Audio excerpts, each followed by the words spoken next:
Okay, welcome to LS506, and today I would like to talk with you about the peer review process. Peer review is very important for science because what it means is that in order to get published, your submission or for a journal article or a monograph have to go to a process where other researchers and experts will review the submission and will make observations to make your submission better and publishable. Okay, so let's see what the peer review is. Reviewers play a central role in scholarly publishing. Peer review helps validate research, establish a method by which it can be evaluated, and increase networking possibilities within the research community. Despite criticisms, peer review is still the only widely accepted method for research validation. And this has to do, and this is a very old methodology, even before we have electronic publications. Um, but in that regards, I have heard many people saying, well, in the internet you can publish whatever you want. Well, but not only in the internet or the World Wide Web, you could publish books that are not reviewed.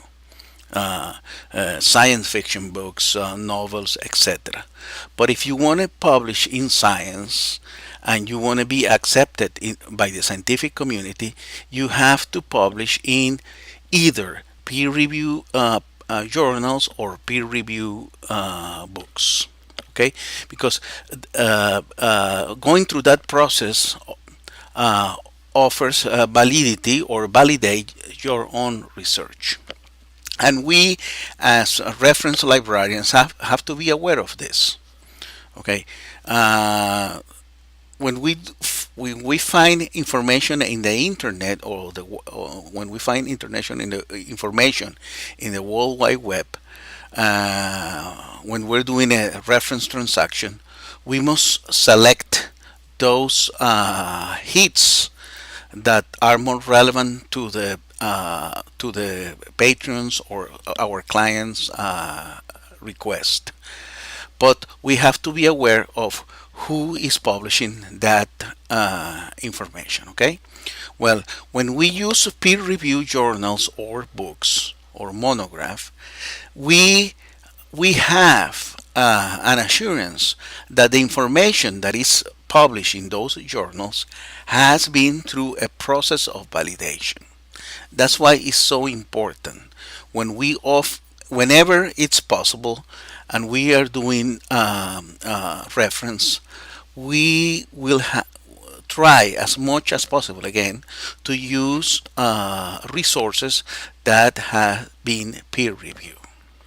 And if you're going to use resources from the open web, make sure you review as a professional, as an informational professional, the website that is offering the information. Okay, and there are many ways to do that. And I think if you have taken LS500, we went over that.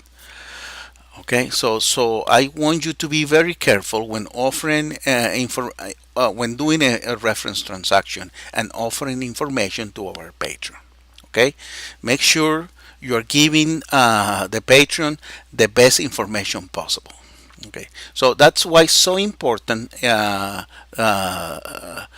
offer information that has been peer reviewed, either by the peer review process or review by yourself. Okay. So you can validate information that is provided in the World Wide Web in different websites.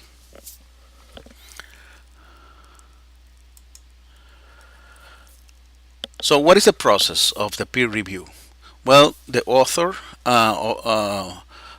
emails now, of course, nowadays emails. In the past, it was you would mail it in regular mail.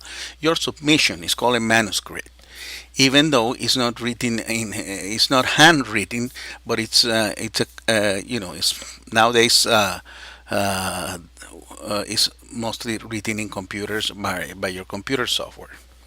So you submit your publication, and that publication goes to the editor. The editor may be a person, maybe a group, depending the organization, and they will see that you have followed the guidelines of formatting your paper, that the information is appropriate, that information fits the mission of the journal, and that it's original and it will be of interest for the scientific community or the scholarly community.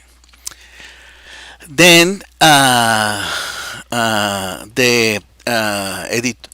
editor selects two or three, it depends, reviewers, and send the manuscript to those one, two, or three reviewers. Okay, the reviewers, they read the paper. They are supposed to be experts on the area, on the domain, or at least they are supposed to have done research in the area. I, for example, I'm a reviewer for IGI Global, and I just finished a review last week of a book on bibliometrics and citation analysis, which is my area of expertise. And so the review, you get the manuscript, you review the paper or the monograph. In my case, I review a monograph. You go chapter by chapter, and you try to do as as possible as you can an objective review. Once that review is done, you send back your comments to the editor. Okay, so in the case if there are three reviewers, they will finish their review on time. They always give you a deadline, and then you will send back to the editor. By the way, being a reviewer is part of your academic, as part of the academic world, is part of your profession. So, and we don't get paid for that. We just do it because it's part of what we should be doing. Okay, so we send back those reviews to the editor, and the editor evaluates the reviews. Then they copy those comments and observations in a different paper and in a different format, and send them to the author or the authors. Okay, then is in this opportunity the author will make the changes, or will explain why the submission, why the information that is there is it's correct, or he believes is correct, or try to address the author will try to address the observations and comments of the reviewers. Then it will resubmit the manuscript back to the editor, and it will be published. Okay. Now it depends on how many observations or comments are there. The paper or the monograph will be published, or it may be rejected. In most cases, it will be published because it had already gone through this second stage, the editor assessment. So they do read it, even though they are not experts in the area. They do read it. They see that it follows the formatting guidelines and the citation style that the journal or the monograph editorial requires.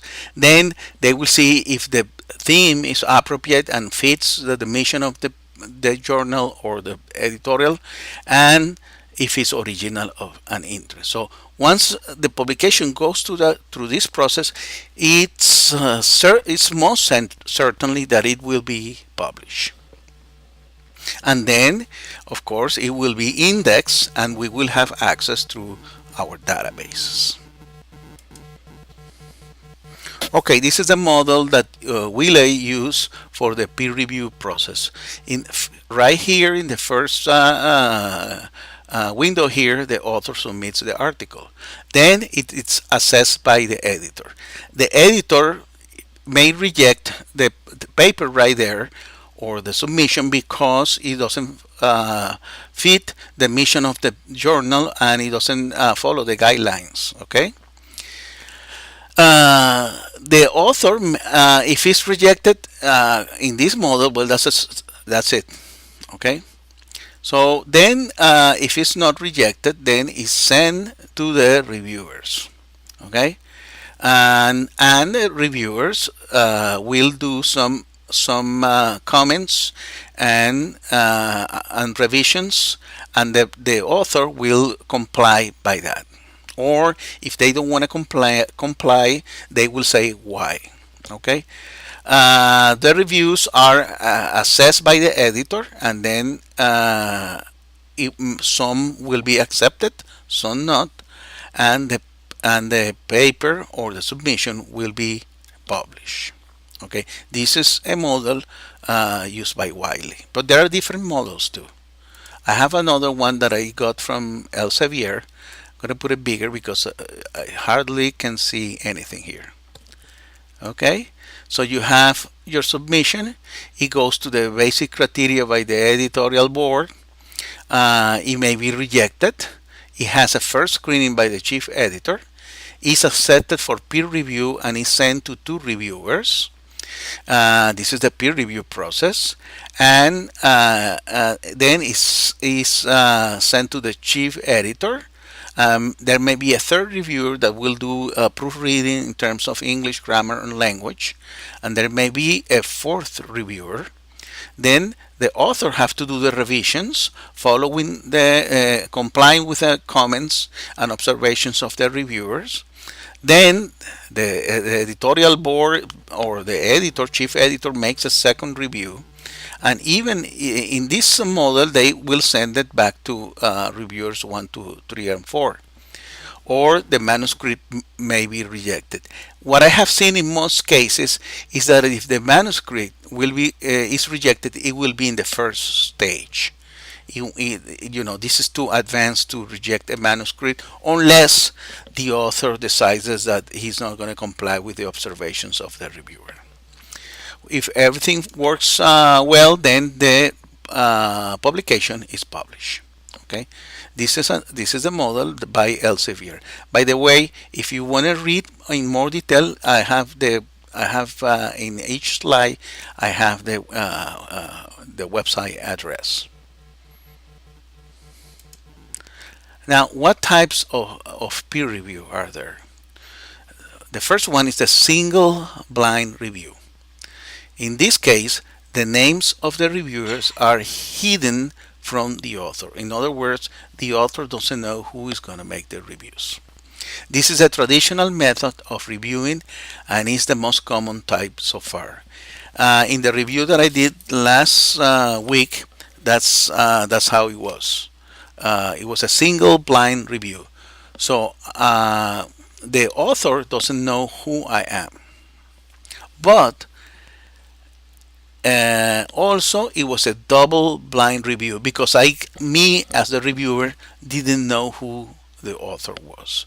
So this is the one that I did, the second one. Okay, so it's a double blind review because it has the first condition where the author doesn't know who the reviewers are, and it has the second condition when we, the reviewer, do not know the author. Okay. Then there's another methodology or another type of peer review called open review. And in open review, the reviewer and the author are known to each other. I haven't experienced this type of peer review. I have experienced the single blind and the double blind. I believe the double blind is the most common. However, according to Elsevier, the most common is a single blind review, where the author doesn't know who the reviewers are. Now there is an open review, and it's open, and everybody knows. The author knows the reviewer, and the reviewer knows the author. There's another type that it's very interesting, and I hope this is the one that becomes more popular. That the not only the submission is published, but also the review. So the publication comes with the reviews. That, in my opinion, it's very powerful because it provides the reader the advantage to read the manuscript and to read the reviews. Okay, so these are the types of peer review. Let's see some of advantages of this or disadvantages of each type. First, the single blind review. First, reviewer anonymity allows for impartial decisions. The reviewers will not be influenced by the authors. Okay, so because the author doesn't know who I am, so he cannot be calling me. However, authors may be concerned that reviewers in their field could delay publication, giving the reviewers a chance to publish first. And this is true. And this happens, unfortunately, in the scholarly world. And not only that, it has happened too that some reviewers may still take the information that it was provided by the author in the manuscript. Of course, that's unethical. Okay, that's totally unethical. But this is a disadvantage. Okay, reviewers may use their anonymity as justification for being unnecessarily critical and harsh when commenting on authors' work. And this is also true because, believe it or not, the scholarly community or the scientific community, it's a it's a place where there's a lot of where you make a lot of enemies. You make a lot of friends, but also you make a lot of enemies because there is competition all the time, and of course competition is good. And the competition is not for money in the scientific community. The competition is for prestige. All right, for prestige. So if you know who the author is and that person is your competition, you may be too harsh and critical when you are commenting on the author's submission. So even the peer review process has a lot of problems. This is a single blind review type. Let's go to the next one. Double blind review. Author anonymity prevents any reviewer bias. So you don't know who the author is. So that takes away the bias. For example, based on the author's country of origin or previous controversial work. So you don't know who the author is.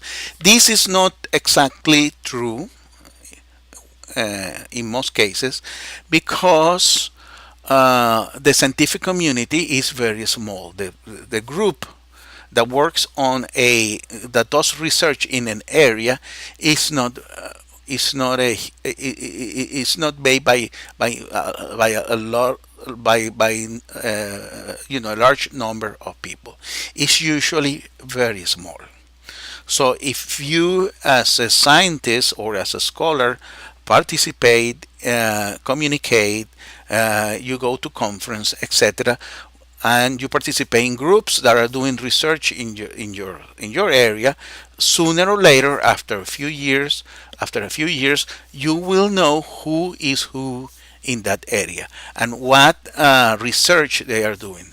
So even though this is a double-blind review, which means that formally you don't know the author and the author doesn't know the reviewers may identify the author because they identify their research area.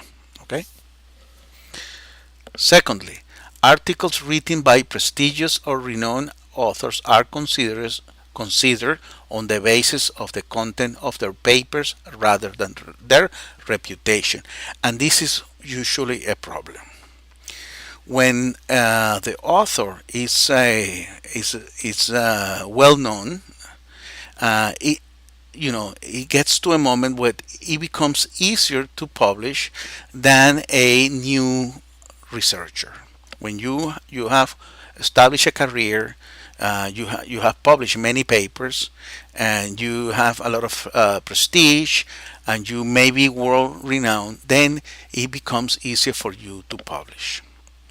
That's why one of the strategies of the novel scientist or the new scientist, instead of publishing by herself or himself, he always tries to publish with a well-known author.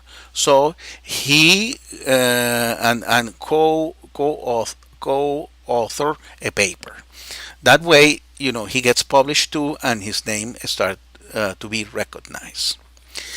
With the double blind review tries to get rid of this phenomenon in a way that the reviewer doesn't know who the author is. But as I said before, it may recognize the author because the scientific community is too small.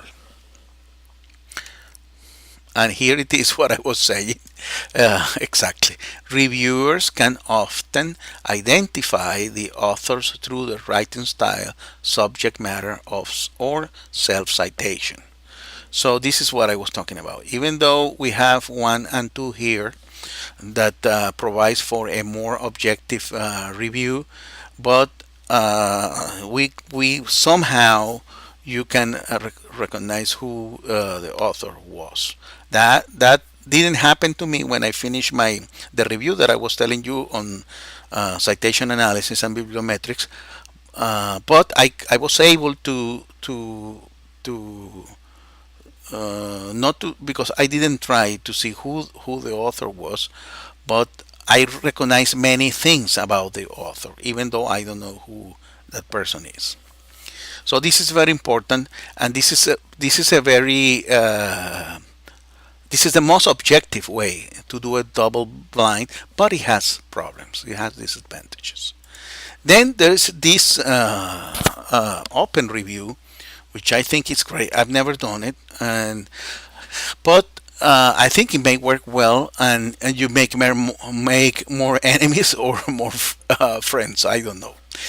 Some believe this is the best way to prevent malicious comment. Well, I don't know if that's true. Stop plagiarism, prevent reviewers from following their own agenda, and encourage open, honest reviewing. Well, if that's the case, I will embrace open review. Others, but that's only an opinion. The second opinion is others see open review as a less honest process, in which politeness or fear of retribution may cause a reviewer to withhold or tone down criticism. And this also happens.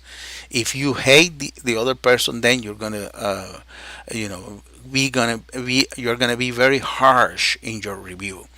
But if that other person has a power position, or is a well-renowned researcher, or which has a lot of grants, or you want to go and work with that person in the and leave your current university to go and work there, then you may hold down or tone down your criticism.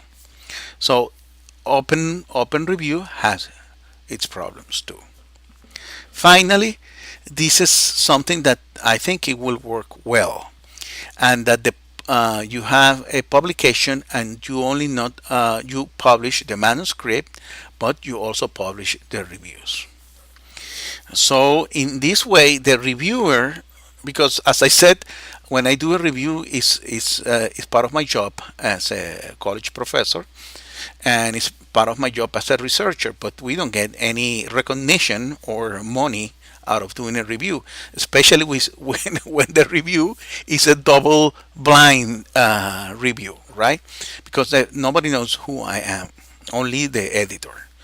And but if I get to be published with the original publication, well, then that's something that I can that it will be part of my of who I am, or my resume or my CV, and that will count when you do a review. and that when your review is acknowledged. So you're kind of an author too of a piece of work. In this case, a review. And of course, uh, there are a lot of open reviews or publication with review, but not in the same sense. What I have seen a lot is that a book is published or an article is published, and then people review that book or review that article, journal article, once it's published. Okay. In this case, that's not. This is not the case. The case is they follow the same, one of the models that we just saw, and your review is also published along with the publication. Enriches published articles and improve the reading experience. I think this is the most important part because as a reader, you of a journal article or a book or a monograph, it would be very interesting also to read the reviews of the experts in the field. I think that really enriches the experience and it provides more insight. So I hope to see this happening more in the future. Okay, this is peer review, and as I said, the peer review is very important because it provides a measure of authenticity, a measure of originality, a measure of excellence, a measure of that what we are providing in the reference transaction has been reviewed by other experts. It does not mean that it's 100% foolproof. We have seen, and there are not many, but there are cases where publications, peer-reviewed publications, have published work that was previously published, that it was the data was all wrong, there were many misrepresentations or lies, etc. So that may happen too. But so far in the scholarly world, we haven't come up with a different model. Okay, this is what